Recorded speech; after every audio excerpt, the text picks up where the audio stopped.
Hi, my name is Dan Levitt, and I'll be spending the next few minutes talking with you around psychological personal protective equipment. We often think about our gloves, our masks, our gowns, and our eye protection as things that we're doing to help us guard us against infection control, especially COVID-19. But what about our psychological PPE? What kinds of things can you do so as if you're wearing those protection layer to protect your mental health and your psychological health? So we talk a little bit about how to become more resilient in your work and also in your life.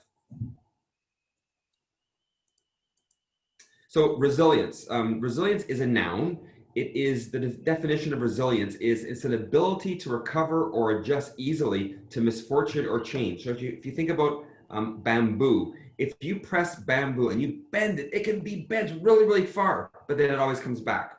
It doesn't break. So how can we as human beings in what we're doing, how can we move ourselves to become more like that bamboo branch that can bend almost without snapping, and that we can actually, if you will, make our approaches to life even more robust than they already are. So there's been lots said about how when children develop. Some children are more like an orchid, and an orchid can only survive in a supportive environment. Meanwhile, if in a harsh environment, they die and after not looking so healthy. But a dandelion actually can flourish in just about any kind of climate. And those of you who have gardens and have grasses know there are far too many dandelions that somehow end up showing up every year. And dandelions even make it into our salads. So how can we be more like dandelions, even though we despise dandelions in our garden? How can we be more like them than the beautiful orchid? A few more things about orchids and dandelions. Orchids, if you're more like an orchid, you would react very much to stress. Your response systems are very highly acute and reactive to stress. You're often shy. You may be more introverted. You would withdraw from novelty. Change really would throw you off. Sensitivity to sensory stimuli. You need more of a controlled environment. And you won't necessarily have the best health outcomes depending on the context.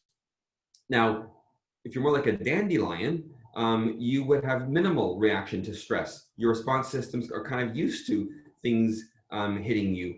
You're more extroverted, you're more outgoing, you adjust easily to novel and unfamiliar situations, and you have average health reaction to most conditions. The dandelion versus the orchid. So we'll think about some of our heroes, and you can probably think of heroes in your lifespan that you've either known personally. It might be a parent, it could be your mom, your dad, it could be someone that you work with.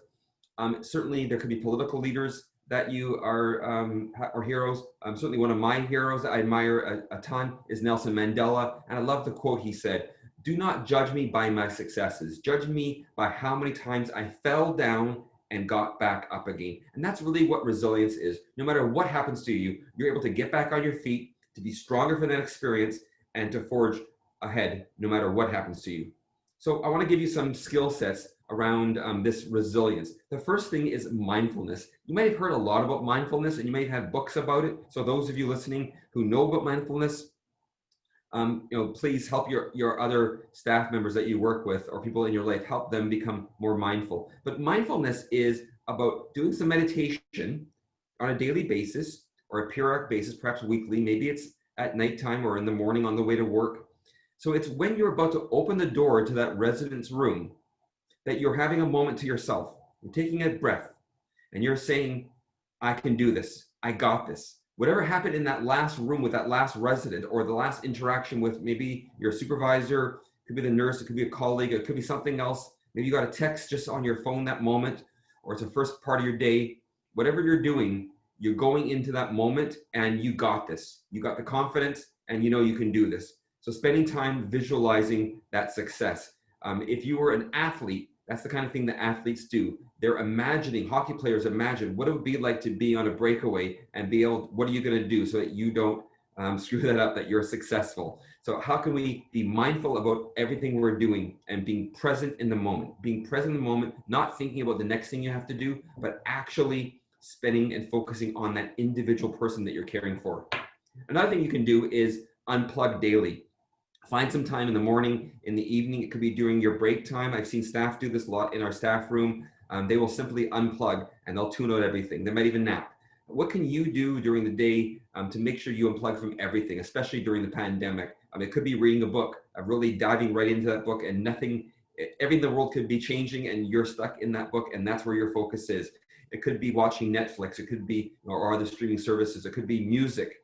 It could be walking in the woods or just connecting with a friend and really focusing on unplugging away from everything, especially things related to the pandemic. Unplugging daily is something I would really encourage you to find and make an appointment with yourself to do that. Block off that time and try not to let anything disrupt your time, that personal time to unplug. Now, a little bit about emotional intelligence. I want to make sure that we're covering this because you might have heard a lot about this topic, but it's so critical to how we manage ourselves, how we help others, and how we're aware of our surroundings and how we turn this all into action. So I'll start in the top left quadrant here and talk about those four areas of emotional intelligence, especially you as healthcare workers. Being self-aware. How do you turn your emotions into impacting others and your own performance? So using those emotions to your benefit, especially those emotions that might bring you down or that might bring other people down. How do you turn that around to change that emotion from something that might be negative, perhaps seeing the world being the glass half empty or even empty, to being overflowing? So being self-aware, turning your feelings into positivity. Let's move to the top right. Self-managing, essentially regulating your emotions, being more steady rather than kind of having that those up and downs, those roller coaster emotions. You might have them yourself. Try to take charge of those if you can, and be more regular, if you will, in your affect with others. So be more predictable. You probably all worked with some people that everyone's saying, oh, what's she like or what's he like today? But if you can be more steady, it makes a big difference. So we'll go down to the bottom left. This is more around the awareness and others. Being socially aware, having empathy for others, being able to put yourself in somebody else's shoes. If someone comes up to you and says, how are you doing today? And you'll tell them how you feel, and then you ask them how they're doing, and they say, I'm really having a tough time in my life. This just happened, that just happened. My kids are going through this. My spouse is doing this. There might be financial issues. It could be maybe a relative with COVID.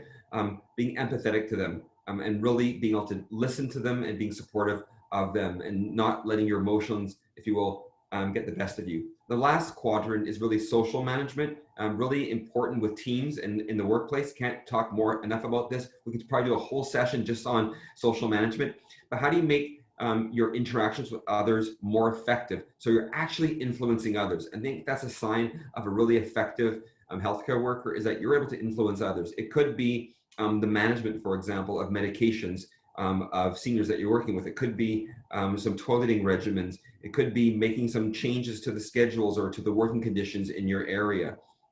Maybe there's some conflict going on. How can you really use your influence in terms of management of social interactions with others? Emotional intelligence is one of the key things that I think will get us through the situation we're in now. And so we all have a lot of anxiety, stress, and worrying. And I think anybody who says things are going great right now for them, I think we need to pinch ourselves and really do a wake-up call there. It's okay to say things aren't okay. And one of the things I think we can do to really manage ourselves and our worrying or stress or anxiety is to make sure that we're not spending all of our time consuming all the news going on. Maybe sometimes I'll go through a few days without listening to Dr. Bonnie Henry, although I love all the work she's doing. I think she's a great hero, but really thinking about other things besides the current reality that we're all stuck with, and maybe not reading the news so much, but maybe reading other things or paying attention to other things besides what's going on with COVID-19 and turning the news off. It can be quite depressing, and there are more happy things to worry about. That's where some hobbies really come into place, other than having being a news junkie. And a little bit about your mental health and well-being. All the things you're hearing right now, you might be saying, you know what, Dan, I got some serious stuff going on with my own mental health or my own well-being, and putting your own oxygen mask on first before helping others. So think about that. What are you doing for your own mental health? The Canadian Mental Health Association has some phenomenal resources available online. Your employer would have a employee and family assistance program. Safe Care BC has lots of resources as well on this. So reach out for some support. It's the year 2020. It's okay to reach out to people for mental health. There is no stigma. I would say there's more stigma around not reaching out than reaching out. Please ask for help, and it's okay. All of us in our lifetime will reach out to others and get professional help sometimes and other kinds of help. There's nothing wrong with it, and I would encourage you to do it. I would say it's probably more of the abnormal if you don't do this. So please take care of your well-being. We need you. Your mental health is such a strong component of your ability to function and be effective in work and in life. So I think one of the things that can make us happy, simply if you want to be a happy person, or you want to work on your own happiness, it could be being gratitude. I get gratitude just for hitting more green lights than red lights on the way home from work. It could be when you're at the grocery store being happy the fact that you got in the shorter lineup. It could be just different things that you weren't expecting. Maybe you put on a pair of pants that you haven't worn, or put a jacket on that you haven't worn since the winter, and you find there's some money in that jacket that you forgot about. Just being generally grateful. So some things you can do is give compliments more often than not. I was mediating a conflict recently between nursing staff and a care aide, and I asked both of them, how often do you give compliments to the other person that you're in conflict with? And both of them had never done that. Well, no wonder they're in conflict. They never thanked each other for the great work that they're doing. So give compliments as much as you can. And even to people least expecting it, and the people who least expect to hear it. The housekeeper who comes by and cleans my office up, I certainly want to make sure I give her thanks. Make eye contact. One of the things we're not doing these days is shaking people's hands, but I remember shaking somebody's hand and they're looking to the next person that they're going to shake their hand to, and I keep on holding on to that hand. They probably find it annoying, but I keep on holding on to that hand, making sure I get eye contact until that interaction is finished. So make eye contact, even if we're wearing PPE and we're 6 feet apart. It's even more important. We have one mouth and two ears. It's probably a good idea to listen about 2/3 of the time and talk 1/3 of the time. So be more of a listener than you are of a talker. And active listening really means to repeat after that person and say, Dan, I heard you say the following. Okay, why would you say that? Tell me more about that. Those kinds of appreciative inquiry exercises are helping yourself be a good active listener. Give a friend a hug. I know we can't physically hug people, but give them an emotional hug. We all need that human touch, that validation to know that we are important. So give somebody a hug. It's such an important thing to do. And by the way, it's the one thing that seniors in care miss the most is human touch, especially human touch where it's not care related, that it's simply about their being. Help a stranger in need. If you don't know somebody right now in COVID-19, they're outside of our bubble, but how can we help somebody in need? Especially a stranger. It might be your neighbor. It could be the person that you see walking down the street. Help out other people. It's so important. You might be delivering a meal or baking for them, or just doing something. It could be letting somebody else ahead of you in line. And always say thank you. I want to thank you so much for the job you did today. I want to thank you for being on this. Just thank people. People need to be appreciated. Smile. You use less muscles in your face when you're smiling than when you're frowning. And people really need smiles these days. It means so much. When I go online, for most of my meetings are in Zoom, I usually get a smile when I start. I usually get a smile when we end. And no matter what happens in the meeting, people usually are smiling. If you're going to be mindful, you're going to be patient. Being patient, let other people get out from their mouth what they want to say. So let them speak their mind. Be patient with others. People are moving slower now. Things are happening at a slower pace. You have to line up now for stores. It's quite annoying, I know, but we got to be patient and plan ahead and expect things to not necessarily go your way all the time. Being patient. And I love the idea of paying it forward. There was a movie a number of years ago about paying it forward. So things that we have gotten ourselves, how do we then impart that to other people? One example is when you're training new students who are entering our healthcare field to be carriers. We certainly are short staffed right now. So how can we make sure that we provide that nurturing, comforting environment to make sure that they can excel and you can impart your knowledge to them and be a friend to them and support them? So paying it forward is so important in everything that we're doing. A couple more slides before we wrap up.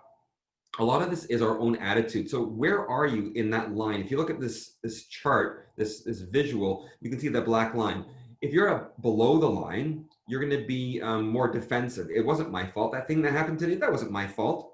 You'll be looking for approval, and you'll always be right. But if you're above the line, you'll be more curious, you'll be committed to lifelong learning. You'll have that open mindset. You're more interested in playing, and you're less argumentative, and you are curious. You're openly asking questions and speaking your mind. So it doesn't matter if you're winning or not, but try to find out how you can be above the line all the time. I want to end by sharing a story about my friend Rod Waterloo. Rod Waterloo is 83 years of age, and he, all his life, has got knocked down, like the song. He's got knocked down, but he gets up. You're never going to keep me down. Rod lived through World War II in London, through all the bombings during the war. He's had so many setbacks in his life. The devastation has hit him from day one, watching his parents have an unhappy marriage and being part of that. And then this Sunday, he'll be running the Boston Marathon as the oldest qualifier at 83 years of age. He's going to run 42.2 kilometers around Stanley Park and the seawalls of Vancouver. And no matter what happens in his life, he keeps on progressing. Now, we might not be running marathons, but we're certainly living through one right now with this pandemic. And I think if we can find inspiration in knowing that we will get through this together, this is not forever, it is for now. And being resilient to whatever happens will get us through this. The people that you work with are depending on you. The seniors are depending on you. Your family is depending on you, and you know what you can do. I want to tell you that you've always known you can do this, and I know you got this. I want to thank you, long-term care workers. You are all superstars. The one silver lining of the pandemic has been that there's a spotlight on long-term care, especially around the heroes of long-term care. And you as care aides are the backbone of seniors care. Make no doubt about it. We could not function without you. We need more of you. And I just want to show my appreciation to you for the work that you do, for choosing to care for who I believe are the most vulnerable, needy people in our population, seniors who live in long-term care and assisted living. We need you now more than ever, and I can't thank you enough for the work you do. You are healthcare heroes, you're angels, you care for people in the most sacred time in their lives, and we just want to continue to know how much we appreciate you. And if any of you would like to reach out to me, I'd be happy to receive an email from you. Here's a couple of my addresses where you can find me, but dlevitt@taborvillage.org. Thank you, and good luck in everything that you're doing. And with all appreciation, take care, and I hope you're more resilient. Thank you.